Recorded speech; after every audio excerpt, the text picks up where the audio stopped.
सबसे पहले थोड़ा सा देख लेते हैं कि क्या क्या कहा गया है। सेक्शन ए है, फर्स्ट क्वेश्चन है जिसके पार्ट्स दिए गए हैं। हर एक क्वेश्चन 1 मार्क्स का है। सेक्शन बी में 2 से 7 क्वेश्चन है, 2 मार्क्स का है। सेक्शन सी 8 से 11 क्वेश्चन है, 3 मार्क्स का है। और सेक्शन जो डी है 12 से 15 6 मार्क्स के क्वेश्चन है। तो सबसे पहले हम सेक्शन ए कर रहे हैं। यहाँ पर हम हिंदी और इंग्लिश मीडियम दोनों के ही क्वेश्चंस करने वाले हैं। तो सबसे पहले क्वेश्चन देखते हैं मानव शरीर की। क्वेश्चन नंबर 1 है, 1 मार्क्स के क्वेश्चन है इसके अंदर। तो सबसे पहला क्वेश्चन, मानव शरीर की सबसे लंबी ग्रंथि का नाम बताइए। यकृत। देखो क्या कहा गया है, right the name of the longest gland in the human body. Answer हो जाएगा इसका लीवर। सेकंड क्वेश्चन देखते हैं यहाँ पर, what happen when iodine comes contact with starch. देखो क्या कहा जा रहा है यहाँ पर। सेकंड क्वेश्चन है ये, व्हाट हैपन, यहाँ पे सेकंड लिख दीजिएगा। Second, what happen when iodine comes in contact with starch. क्या होता है जब आयोडीन स्टार्च के कांटेक्ट में आता है। The colour of iodine turns red, the colour of iodine turns blue to black, the color of starch turn yellow, the color of starch become green। तो देखो क्या कहा जा रहा है, जब भी आयोडीन को हम किस पे, स्टार्च पर डालते हैं, जैसे कि पोटैटो मान लो, पोटैटो पे डालते हैं तो उसका कलर कैसा हो जाता है, ब्लू टू ब्लैक हो जाता है। तो बी आंसर यहाँ पे क्या हो जाएगा, करेक्ट हो जाएगा। देखो क्या कहा जा रहा है, क्या होता है जब आयोडीन स्टार्च के संपर्क में आता है। आयोडीन का रंग लाल हो जाता है, आयोडीन का रंग नीला और काला हो जाता है, स्टार्च का रंग पीला हो जाता है, स्टार्च का रंग हरा हो जाता है, हरा वाला नहीं हरा हो जाता है। तो ख आंसर यहाँ पे सही हो जाएगा कि स्टार्च का जो रंग है या जो आयोडीन का रंग है, आयोडीन ऑरेंज सी शेड होती है, डार्क ऑरेंज शेड होती है, लेकिन जब स्टार्च के संपर्क में आते हैं तो नीला काला इसका रंग हो जाता है। क्वेश्चन नंबर 3 देखिए क्या कहा गया है, आहार नाल में बचे हुए भोजन का अवशोषण कहाँ पर होता है। शुद्रांत्र पर। कहाँ होता है, स्मॉल इंटेस्टाइन, या हम इस तरह से लिख सकते हैं छोटी आंत भी यहाँ पर आप लिख सकते हो, छोटी आंत। तो आहार नाल में बचे हुए भोजन का जो अवशोषण कहाँ पर होता है, छोटी आंत में। क्वेश्चन नंबर 3 देखो क्या है, where is the absorption of remaining food in elementary canal. Elementary canal में जो खाना बच जाता है उसका अब्जॉर्प्शन कहाँ पर होता है, स्मॉल इंटेस्टाइन में।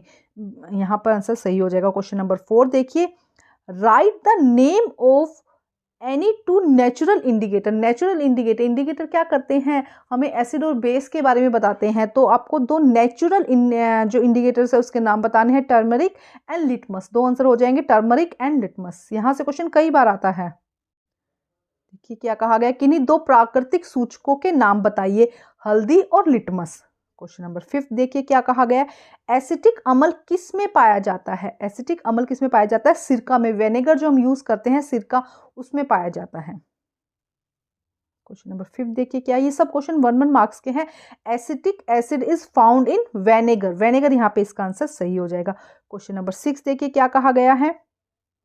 क्वेश्चन नंबर 6 देखिए क्या कहा गया है, what will happen if 2 drop of mixture of water and lemon juice is poured into blue litmus. देखो क्या कहा जा रहा है कि ब्लू लिटमस पेपर के ऊपर क्या किया जाता है, लेमन और वाटर की 2 ड्रॉप डाली जाती है। The colour of litmus paper turn into red, the colour of the litmus paper turn will be black, the color of litmus paper turn white, there will be no change on the color of the litmus paper। तो देखो क्या answer हो जाएगा, the color of the litmus paper will be red colour का हो जाएगा। जब blue litmus paper पर एसिड डालते हैं तो उसका कलर कैसा हो जाता है, रेड हो जाता है।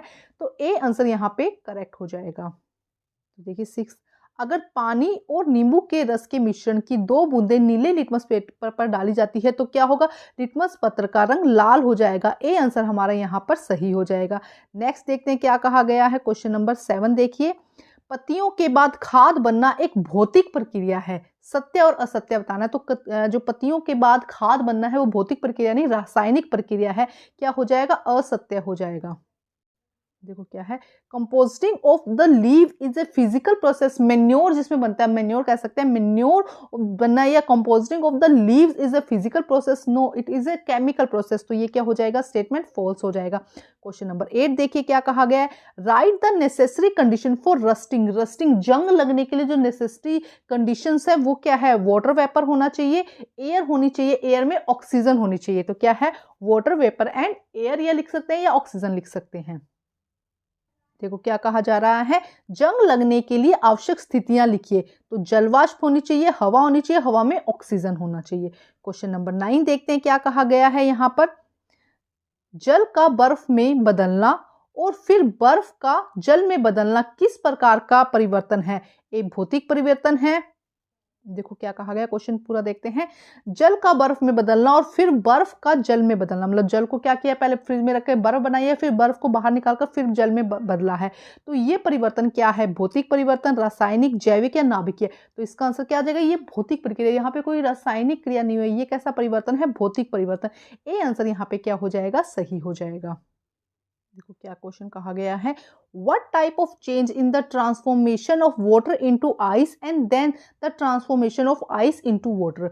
वाटर का आइस में कन्वर्ट होना और आइस का वाटर में कन्वर्ट होना किस तरीका चेंज है? तो ए आ जाएगा फिजिकल चेंज। यहाँ पे ए आंसर सही हो जाएगा। क्वेश्चन नंबर 10 देखते हैं क्या कहा गया है। क्वेश्चन नंबर 10 में क्या कहा गया है, the image which can be projected on the screen, ऐसी image which can be projected, एक सेकेंड, क्वेश्चन देखिए क्या कहा गया है, the image which can not be obtain on the screen is called, ऐसी इमेज जो क्या है स्क्रीन पर नहीं आ सकती उसे हम कहते हैं वर्चुअल इमेज। उसे क्या कहा जाता है? Virtual image.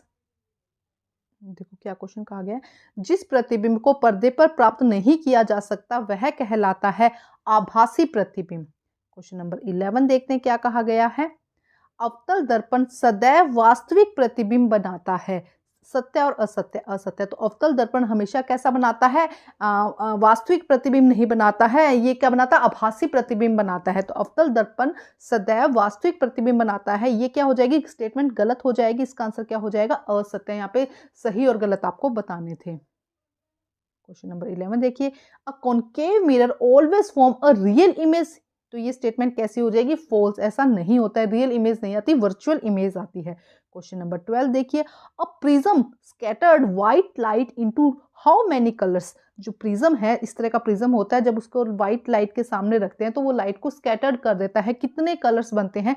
तो 7 कलर्स। कितने व्हाइट लाइट को कितने कलर्स में स्कैटर्ड करता है? 7 कलर्स में। क्वेश्चन नंबर 12 देखिए, एक प्रिज्म सफेद प्रकाश को कितने रंगों में बिखेर देता है? आंसर हो जाएगा 7। 7 कलर में क्या करता है? व्हाइट लाइट को, सफेद लाइट को बिखेर देता है। अब सेक्शन बी आता है। Section B has question 2 to 7, 2 से लेके 7 तक है। ईच क्वेश्चन है 2 मार्क्स का। तो आइए देखते हैं। सबसे पहले हम यहाँ पर क्वेश्चन नंबर में देखिए क्या कहा गया है। क्वेश्चन नंबर 2 देखिए, अब जो क्वेश्चन है 2 से लेकर 7 तक 2 मार्क्स के हैं। तो देखिए, पित्त कहाँ निर्मित होता है? यह भोजन के किस घटक के पाचन में सहायता करता है? तो पित्त यकृत में निर्मित होता है। कहाँ बनता है? लीवर में बनता है और पित्ताशय में एकत्रित होता है। दोनों ही बातें आपको पता होनी चाहिए कि पित्त कहाँ पे बनता है? यकृत में बनता है। और स्टोर कहाँ पर होता है? पित्ताशय में।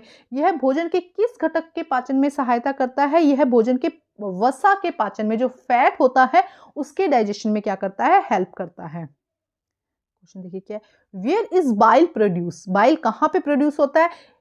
It help in digestion of which component of food, bile is produces in liver, liver में होता है। And the store in gall bladder, और गोल ब्लैडर में क्या होता है? स्टोर होता है। It's aid digestion of fat, fat के डाइजेशन में क्या करता है? एड्स की जगह आप हेल्प कर दीजिएगा कि it help digestion of fat, fat की डाइजेशन में क्या करता है? हेल्प करता है। याद कर लो, बहुत इंपॉर्टेंट क्वेश्चन है। बाइल्स लीवर में बनता है, यकृत में बनता है, और इसका जो स्टोरेज है वो क्या होता है? गोल ब्लैडर होता है या पित्ताशय होता है। और इसके अलावा किसका डाइजेशन करता है? फैट का, वसा का ये क्या करता है? जो डाइजेशन करता है।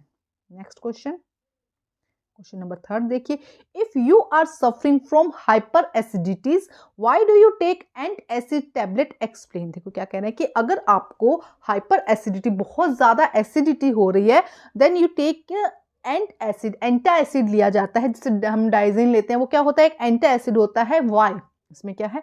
When the amount of the acid in the stomach increase then anti-acid tablet are given because anti-acid are neutralize the acid and give us relief। देखो क्या किया जाता है, जब एसिड बॉडी में ज्यादा हो जाता है तो एंटा एसिड दिया जाता है। एंटा एसिड क्या है? वो क्या करता है? एसिड को न्यूट्रलाइज करता है और गिव क्या करता है? रिलीफ देता है। क्या करता है? रिलीफ देता है। इसके और में एक क्वेश्चन है, पहले वो देख लेते हैं, उसके बाद दोनों ही क्वेश्चन साथ में हिंदी मीडियम में देखेंगे। देखो क्या कहा गया है, Why is calamine solution applied to the skin when ant bite? जब ant bite कर लेती है, चींटियां काट लेती है, तो कैलामाइन सॉल्यूशन को अप्लाई किया जाता है क्यों स्किन पर? Ant release formic acid when they bite. Ant जब बाइट करती है तो फॉर्मिक एसिड को रिलीज करती है, विच कोज इचिंग, जिसकी वजह से क्या होता है, इचिंग होता है। Calamine solution is alkaline. Calamine solution कैसा होता है, एल्केलाइन होता है इन नेचर।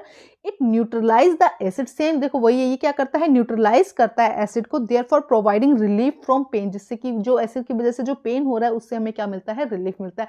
जब भी एसिड की बेस के साथ में रिएक्शन करवाई जाती है, एल्केलाइन के साथ में रिएक्शन करवाई जाती है, तो उस प्रोसेस को न्यूट्रलाइजिंग कहते हैं। अभी आगे इससे रिलेटेड क्वेश्चन भी है एक। क्वेश्चन देखिए क्या है, यदि आप अति अम्लता से पीड़ित हो तो आप प्रति अम्ल की गोली क्यों लेते हो, समझाइए। यदि अम्ल चरक होते हैं, शार लिख देंगे, यदि अम्ल चरक होते हैं तब पेट में ज्यादा, यहाँ पे लिख दो, तो प्रति अम्ल क्या होते हैं, बहुत ज्यादा हार्श होते हैं। जब पेट में अम्ल की मात्रा बढ़ जाती है तो प्रति अम्ल की गोली दी जाती है, क्योंकि प्रति अम्ल को उदासीन कर देता है और हमें आराम पहुंचाता है। आप क्या लिखेंगे, क्योंकि प्रति अम्ल को उदासीन कर देता है और हमें आराम पहुंचाता है। नेक्स्ट क्वेश्चन देखो क्या कहा गया है, जब चींटी काटती है तो त्वचा पर कैलेमाइन का विलयन क्यों लगाया जाता है। जब चींटी काटने पर फॉर्मिक अम्ल को छोड़ती है, क्या रिलीज करती है, फॉर्मिक अम्ल, जिससे खुजली होती है। कैलेमाइन विलयन प्रकृति में क्षारीय होता है, यह अम्ल को उदासीन कर लेता है, जिससे कि आराम मिलता है, जिससे कि क्या मिलता है, आराम मिलता है।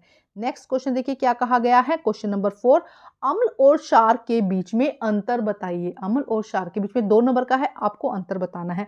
अम्ल स्वाद में खट्टे होते हैं और नीले लिटमस पत्र को लाल कर देते हैं, जबकि क्षार कड़वे होते हैं और लाल लिटमस पत्र को नीला कर देते हैं। आप लाइन लगा के भी लिख सकते हैं, इंपॉर्टेंट क्वेश्चन है, एक बार फिर बता देती हूँ कि अम्ल स्वाद में खट्टे होते हैं और नीले लिटमस पत्र को लाल कर देते हैं, जबकि क्षार कैसे होते हैं, कड़वे होते हैं और लाल लिटमस पत्र को नीला कर देते हैं। Question number 4, difference between acid and base.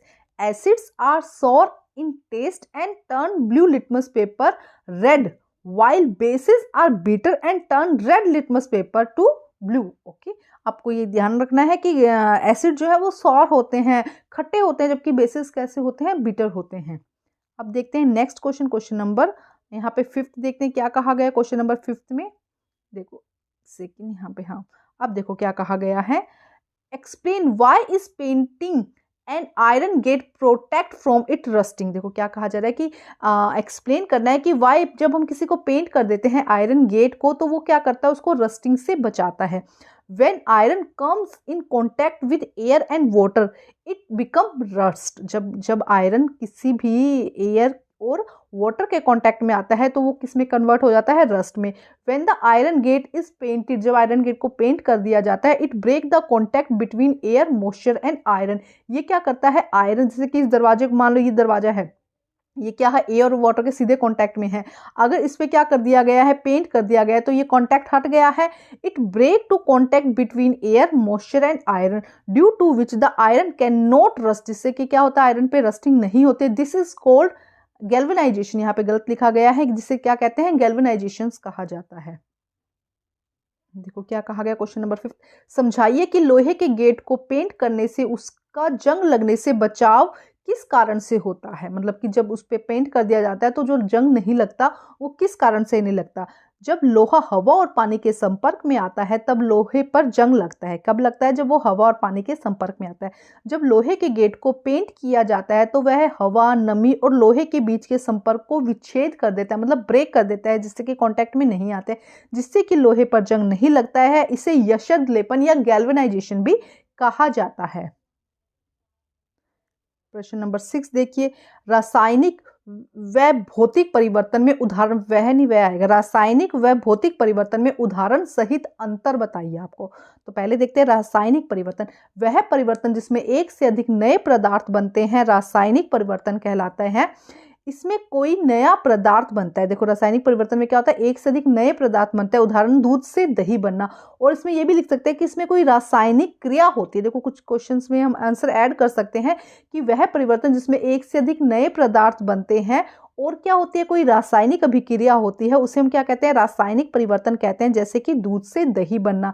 जबकि भौतिक परिवर्तन क्या है, वह परिवर्तन जिसमें पदार्थ की भौतिक गुणों में परिवर्तन आता है, उसके भौतिक गुणों में परिवर्तन आता है, उसे हम भौतिक परिवर्तन कहते हैं।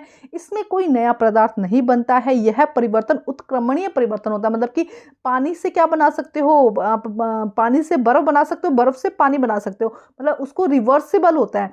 तो ऐसे परिवर्तन को हम क्या कहते हैं, भौतिक परिवर्तन, जैसे कि बर्फ से पानी बनना। तो देखो इसके अंदर 3 आप ऐड कर सकते हो, इसके भौतिक गुणों में परिवर्तन आता है, जबकि रासायनिक में उसके भौतिक गुणों में नहीं, कुछ नया पदार्थ बनता है। इसमें नया पदार्थ नहीं, इसमें कोई नया पदार्थ नहीं बनता है, भौतिक में कोई नया पदार्थ नहीं बनता है, जबकि हमने देखा था रासायनिक में नया पदार्थ बनता है। यह जो भौतिक वाली है यह उत्क्रमणीय होती है। जबकि देखो दूध से दही बना सकते हो, लेकिन दही से आप दूध नहीं बना सकते, तो यह प्रक्रिया क्या है, उत्क्रमणीय नहीं है, इसको वापस हम चेंज नहीं कर सकते हैं। और उदाहरण लिख सकते हैं आप, देखो क्या आ जाएगा, explain the difference between chemical and physical changes with example. Chemical changes, the change in which more than one new substance is form is called chemical changes. In this a new substance is form, एक नया substance बनता है। Example, milk become curd, milk से क्या बना, curd बन गया। Physical change, the change in which the physical properties of a substance change is called physical changes. The changes in which the physical property of a substance change, physical property क्या हो रही है, change हो रही है, इसे हम क्या कहते हैं, फिजिकल चेंज कहते हैं। No new substance is form in this process, इस प्रोसेस में क्या है, कोई भी नया सब्सटेंस नहीं बनता है। This change is a reversible changes, ऐसा चेंज क्या होता है, रिवर्सिबल होता है। For example, formation to water from ice, ice से क्या बनता है, वाटर बनता है, वाटर से क्या बनता है, आइस बनता है। अब देखते हैं next question, question number 7, write 2 difference between convex and concave mirror. Okay, a convex lens is thick in the middle and the thin at the edges, hence a real image form. Convex में क्या होता है, जो lens है वो thick होते हैं middle से, इस तरह से देखो यहाँ से मिडल से कैसा है, थिक है, जबकि एजेस से कैसा है, थिन है। और इससे जो इमेज फॉर्म होती है वो कैसी होती है, रियल होती है। Where is concave mirror thick in the middle and the thin in edges. देखो क्या कहा जा रहा है, जो कॉन्केव लेंस है thick in the middle and with thin edges, it does not form a real image. देखो क्या कहा जा रहा है, थोड़ा सा ध्यान से देखते हैं, क्वेश्चन देखते हैं पहले, एक सेकंड। क्या कहा जा रहा है कि उत्तल लेंस और अवतल लेंस में 2 अंतर लिखिए। तो देखो क्या है, हम यहाँ से इमेज के साथ में समझेंगे। उत्तल लेंस बीच में से मोटा और किनारों से पतला होता है, ये होता है उत्तल लेंस, ठीक है, तथा इससे वास्तविक प्रतिबिंब बनता है। जबकि अवतल लेंस बीच में से पतले, ये बीच में से पतले, ये देखो ये इस तरह से, एक सेकंड दोबारा बनाती हूँ इसकी इमेज, बीच में से पतले और किनारों से क्या होते हैं, मोटे होते हैं। जबकि इससे वास्तविक प्रतिबिंब नहीं बनता, इससे आभासी प्रतिबिंब बनता है। देखो यहाँ पे थोड़ा लिखते वक्त हुई है, तो जो कॉन्केव मिरर हैं वो क्या होते हैं, बीच में से थिन होते हैं और किनारों से कैसे होते हैं, थिक होते हैं। तो ये थोड़ा सा आप ठीक कर लीजिएगा। और कॉन्वेक्स मिरर कैसा होता है कि जो मिडल से कैसा होता है, थिक होता है, एजेस से कैसा होता है, थिन होता है, ठीक है। और it does not form a real image, ये रियल इमेज नहीं बनाता, वर्चुअल इमेज बनाता है। अब सेक्शन सी स्टार्ट होता है। सेक्शन सी की बात करते हैं। ये 8 से लेके 10 क्वेश्चन है, 3 मार्क्स के इसके अंदर क्वेश्चन है। तो आइए देखते हैं क्वेश्चन में क्या है। कॉलम ए और कॉलम बी में क्या करना है, उचित मिलान करनी है, आपको यहाँ पे मिलान करनी है। तो आइए देखते हैं कॉलम ए और कॉलम बी में। तो देखो यहाँ पे एक सेकेंड, हम यहाँ पे देखते हैं। सबसे पहले यहाँ पे दिया गया है लाला ग्रंथि। लाला ग्रंथि मतलब लार ग्रंथि जिसे कहते हैं। तो लार ग्रंथि क्या करती है, लाला रस को स्राव करती है। तो ये हो जाएगा फर्स्ट का। अब सेकंड है अमाशय। अमाशय क्या करता है, अमाशय करता है अमल का निर्मोचन, मतलब कि अमल का स्त्रावण करता है, एसिड निकलता है अमाशय से। क्वेश्चन नंबर 3 क्या है, यकृत। यकृत क्या करता है, पित्त का रस, पित्त का रस क्या करता है, स्त्रवण करता है। यहाँ पे स्त्रवण भी आ जाएगा, पित्त का रस का स्त्रवण करता है। तो ये हो जाएगा 3 का। मलाशय। मलाशय क्या करता है, बिना पचे भोजन का क्या करता है, भंडारण करता है। मलाशय में क्या होता है, जो पचा हुआ भोजन नहीं होता है, जो अपचित भोजन होता है उसका भंडारण होता है। तो ये हो जाएगा 4th पे। 5th क्या है, शुद्धांत। शुद्धांत क्या करता है, पाचन का पूरा होना, मतलब शुद्धांत में क्या होता है, पूरा पाचन होता है। और वृद्धांत में क्या होता है, यहाँ पर जल का अवशोषण होता है। एक सेकेंड, एक बार फिर कर लेते हैं। देखो यहाँ पे जो लाला ग्रंथि है वो क्या करता है, लाला रस का स्राव करता है। अमाशय क्या करता है, अम्ल का निर्मोचन करता है। उसके बाद यकृत क्या करता है, पित्त का स्राव करता है। उसके बाद मलाशय क्या करता है, बिना पचे भोजन का भंडारण करता है। शुद्रांत क्या करता है, पाचन को पूरा करता है। और उसके बाद में वृद्धांत क्या करता है, जल का अवशोषण करता है। तो इस तरह से आपकी क्या हो जाएगी, ये मैचिंग हो जाएगी। ये क्वेश्चन 3 मार्क्स का है, हर एक पॉइंट जो है इसमें हाफ मार्क्स का है। क्वेश्चन नंबर 8 में क्या कहा गया, make appropriate match column A and column B में हमें क्या करना है, मैच करना है। तो आइए करते हैं। सबसे पहले हम यहाँ पे देखते हैं, तो सबसे पहले एक बार फिर देखते हैं, सलाइवरी ग्लैंड क्या करता है, सीक्रेट सलाइवा, सलाइवा को क्या करता है, सीक्रेट करता है। उसके बाद स्टमक क्या करता है, स्टमक करता है एसिड को रिलीज, ये हो जाएगा सेकंड। उसके बाद लीवर क्या करता है, बाइल जूस को प्रोड्यूस करता है, तो थर्ड हो जाएगा। उसके बाद रेक्टम क्या करता है, storage of undigested food, undigested food को क्या करता है, स्टोरेज करता है। उसके बाद यहाँ पे स्मॉल इंटेस्टाइन आएगा, एपेटाइट नहीं आएगा, यहाँ पे क्या आएगा, स्मॉल इंटेस्टाइन। स्मॉल इंटेस्टाइन क्या करता है, कंप्लीट ऑफ डाइजेशन करता है, तो ये हो जाएगा फिफ्थ का स्मॉल इंटेस्टाइन। सिक्स में क्या होता है, वाटर एब्जॉर्प्शन, लार्ज इंटेस्टाइन क्या करता है, वाटर को ऑब्जॉर्व करता है, तो ये हो जाएगा सिक्स का आंसर। नेक्स्ट क्वेश्चन देखते हैं। अब इसके अथवा में एक क्वेश्चन दिया गया है और में एक क्वेश्चन दिया गया है, जिसको हम देखते हैं। 3 मार्क्स का एक क्वेश्चन है, दीर्घ रोम क्या होते हैं, वह कहाँ पाए जाते हैं, उनके कार्य क्या है। आंसर देखिए, छोटी आंत की भीतरी भीतरी दीवारों पर हजारों उंगली जैसी संरचनाएं होती है, जिन्हें दीर्घ रोम कहते हैं।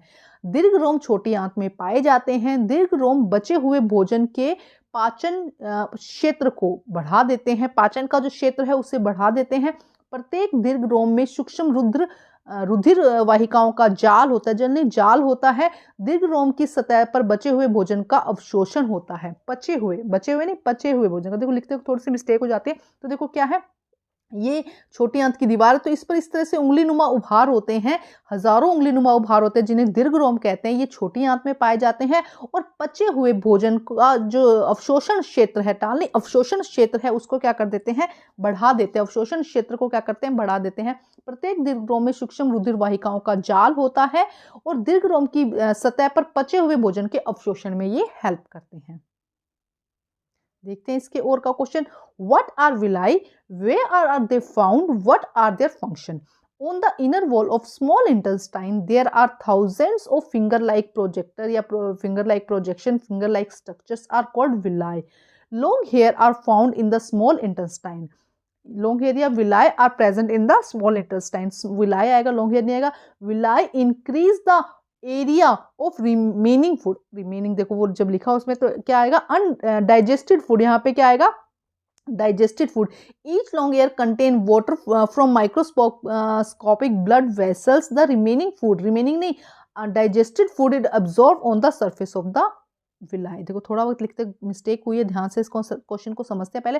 विलाई क्या है, स्मॉल इंटेस्टाइन की जो वॉल है, दीवार है, इनर वॉल है, उस पर फिंगर लाइक प्रोजेक्शंस होते हैं, स्ट्रक्चर्स होती है, जिनको विलाई कहा जाता है। विलाई कहाँ पे मिले, स्मॉल इंटेस्टाइन में। सेकंड क्या करते हैं, ये अब्जॉर्प्शन एरिया का जो सरफेस एरिया है उसको इंक्रीज कर देते हैं। उसके अलावा क्या है, ब्लड वेसल्स का यहाँ पे क्या होता है, नेटवर्क होता है। देखो वाटर नहीं आएगा, नेटवर्क आ जाएगा कि ब्लड वेसल्स का क्या होता है, नेटवर्क होता है, और जो डाइजेस्टेड फूड है उसको क्या करते हैं, अब्सॉर्ब करते हैं। नेक्स्ट देखते हैं क्वेश्चन नंबर 9 देखते हैं। उदासीनीकरण के प्रक्रम को उदाहरण देते हुए समझाइए। मतलब उदासीनीकरण प्रोसेस को हमें समझाना है। किसी अम्ल और किसी क्षार के बीच, शहर नहीं क्षार है, किसी अम्ल और किसी क्षार के बीच होने वाली अभिक्रिया को उदासीनीकरण अभिक्रिया कहते हैं। जब किसी अम्ल और क्षार के बीच में जो प्रोसेस होती है, बीच जो रिएक्शन होती है, उसे हम क्या कहते हैं, उदासीनीकरण। इसमें लवण और जल तथा उष्मा निर्मित होती है, और उससे क्या बनता है, लवण बनता है, जल बनता है, उष्मा बनती है। इसका एग्जाम्पल, हाइड्रोक्लोरिक अम्ल के साथ सोडियम हाइड्रोक्साइड की जब अभिक्रिया करवाई जाती है तो सोडियम क्लोराइड, जल और उष्मा बनते हैं। एक बार फिर समझा देती हूँ। जब किसी अम्ल की क्रिया क्षार के साथ में करवाई जाती है, जब किसी अम्ल की क्रिया एसिड की क्रिया बेस के साथ में करवाई जाती है, तो जो प्रोसेस है उसे हम क्या कहते हैं, उदासीनीकरण अभिक्रिया कहते हैं, न्यूट्रलाइजिंग प्रोसेस कहते हैं। इसमें लवण, जल और उष्मा बनते हैं। एग्जाम्पल है हाइड्रोक्लोरिक अम्ल की जब सोडियम हाइड्रोक्साइड के साथ में क्रिया करवाई जाती है तो सोडियम क्लोराइड, जल तथा उष्मा बनते हैं। इसका एग्जाम्पल हम यहाँ से देख लेते हैं। देखो ये रहा, जब HCl हाइड्रोक्लोरिक अम्ल की क्रिया NaOH सोडियम हाइड्रोक्साइड के साथ करवाई जाती है तो सोडियम क्लोराइड मतलब कि नमक, H2O, जल इस तरह से लिखा गया H2O, और ऊष्मा का निर्माण होता है। तो आंसर देखिए क्या कहा गया है, explain the neutralization process by giving an example. The reaction taking place between an acid and a base is called neutralizing process. देखो क्या कहा जा रहा है, जब एसिड और बेस के बीच में जो रिएक्शन करवाई जाती है तो उसे न्यूट्रलाइजेशन प्रोसेस कहा जाता है। और क्या बनता है, salt, water and heat are formed it. और इससे क्या बनता है, salt, water and heat. When sodium hydroxide HCl is react with the hydrochloric acid, sodium hydroxide NaOH की क्रिया जब इसके साथ में सोडियम हाइड्रोक्लोरिक एसिड के साथ में, एक बार समझा दे तो देखो क्या कहा, सोडियम हाइड्रोक्साइड मतलब कि NaOH, जब NaOH की रिएक्ट करता है किसके साथ में, हाइड्रोक्लोरिक एसिड के साथ में, HCl के साथ में, तो क्या प्रोड्यूस होता है, sodium chloride NaCl, water and heat are formed. तो एग्जाम्पल के साथ में आपको समझाना है, 3 मार्क्स का ये क्वेश्चन है। क्वेश्चन नंबर 10 में देखिए, निम्नलिखित रिक्त कथनों में रिक्त स्थान को भरिए। 3 फिलिंग द ब्लैंक्स है और तीनों ही 1-1 नंबर के हैं जिनको आपको कंप्लीट करना है। तो आइए देखते हैं सबसे पहले क्वेश्चन नंबर 1 यहाँ पे क्या कहा गया है, जब कार्बन डाइऑक्साइड को चूने के पानी में प्रवाहित किया जाता है तो डैश बनने के कारण यह दूधिया हो जाता है। देखो क्या कहा जा रहा है कि जब कार्बन डाइऑक्साइड को चूने के पानी लाइम वाटर के में प्रवाहित किया जाता है तो यह डैश बनने के कारण दूधिया हो जाता है। क्या होता है, कैल्शियम कार्बोनेट। क्या बनता है, कैल्शियम कार्बोनेट बनने के कारण क्या हो जाता है, यह दूधिया हो जाता है। सेकंड, सोडियम के खाने का सूत्र लिखिए। एक सेकंड, तो देखो क्या कहा जा रहा है यहाँ पे, खाने का सोडा, वो लिखते हुए मिस्टेक हो गई थी कि खाने के सोडे का रासायनिक नाम क्या है, तो सोडियम हाइड्रोजन कार्बोनेट। क्या कहा जाता है, बेकिंग सोडा भी कहा जाता है इसको, खाने का सोडा जिसे हम खाने में यूज करते हैं उसे क्या कहा जाता है, sodium hydrogen carbonate. Copper sulphate की नीले रंग की विलयन में लोहे की कील डालने पर विलयन का रंग कैसा हो जाता है, हरा हो जाता है। 3 फिलिंग द ब्लैंक है, तीनों ही 1-1 मार्क्स के। एक बार रिपीट करते हैं, जब कार्बन डाइऑक्साइड को चूने के पानी में प्रवाहित किया जाता है तो कार्बन डाइऑक्साइड को चूने के लाइम वाटर में प्रवाहित किया जाता है तो क्या बनने के कारण दूधिया हो जाता है, कैल्शियम कार्बोनेट। खाने के सोडे का नाम क्या है, sodium hydrogen carbonate. Copper sulphate नीले कलर का होता है, उसमें लोहे की कील डालते हैं तो उसका रंग कैसा हो जाता है, हरा हो जाता है। क्वेश्चन नंबर 10 देखिए, फिलिंग द ब्लैंक्स है, when carbon dioxide is pass throughout lime water is turn milky due to the formation of calcium carbonate. Carbon dioxide को जब लाइम वाटर में पास करवाया जाता है तो वो मिल्की हो जाता है, किसकी वजह से, कैल्शियम कार्बोनेट की वजह से। The chemical name of the baking soda is sodium hydrogen carbonate. Question number 3 देखो यहाँ से हो रहा है, when iron nail is added to the blue colour solution copper sulphate the colour of solution become, कैसा कलर हो जाएगा उसका, ग्रीन कलर हो जाएगा। ब्लू से किस में कन्वर्ट हो जाएगा, ग्रीन में, अगर कॉपर सल्फेट के सॉल्यूशन में हम एक कील डाल देते हैं। क्वेश्चन नंबर 11 देखो क्या कहा गया, क्वेश्चन नंबर 11 का 1 पार्ट देखो, समतल दर्पण द्वारा प्रतिबिंब की अभिलक्षण लिखो कि समतल दर्पण द्वारा जो प्रतिबिंब बनता है वो कैसा बनता है।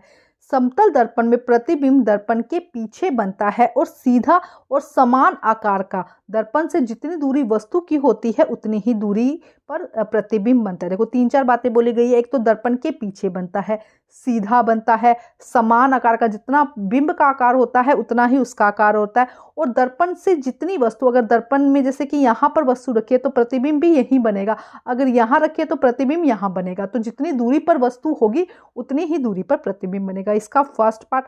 इसका सेकंड पार्ट देखो क्या कहा गया है, अवतल और उत्तल आएगा यहाँ पर, अवतल और उत्तल दर्पण के एक एक उपयोग लिखने हैं। अवतल दर्पण का उपयोग दांत देखने के लिए डेंटिस्ट अवतल दर्पण का उपयोग करता है। उत्तल दर्पण का उपयोग पश्च दर्पण के रूप में वाहनों में किया जाता है, मतलब गाड़ियों के अंदर पीछे से जो पीछे का देखने के लिए, मिरर देखने के लिए, पीछे के मतलब गाड़ियां कैसी आ रही है उसके लिए हम किसका उपयोग करते हैं, उत्तल दर्पण का उपयोग करते हैं। तो आपको क्या करना है, एक एक उपयोग लिखना है। 1.5 मार्क्स के दोनों क्वेश्चन हैं। तो अब हम देखते हैं 11th क्वेश्चन। अब यहाँ पे आपको मैं एक बता देती हूँ कि मेरी इंस्टाग्राम पे आईडी है स्मार्ट स्टडी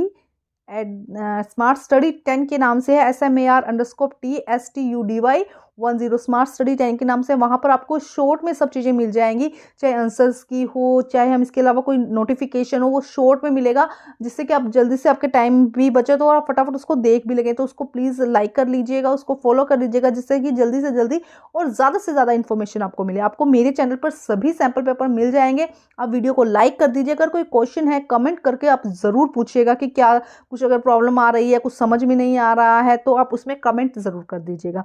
अब हम देखते हैं क्वेश्चन नंबर 11 का आंसर, और इंस्टाग्राम की आईडी को फॉलो ज़रूर कर लीजिएगा।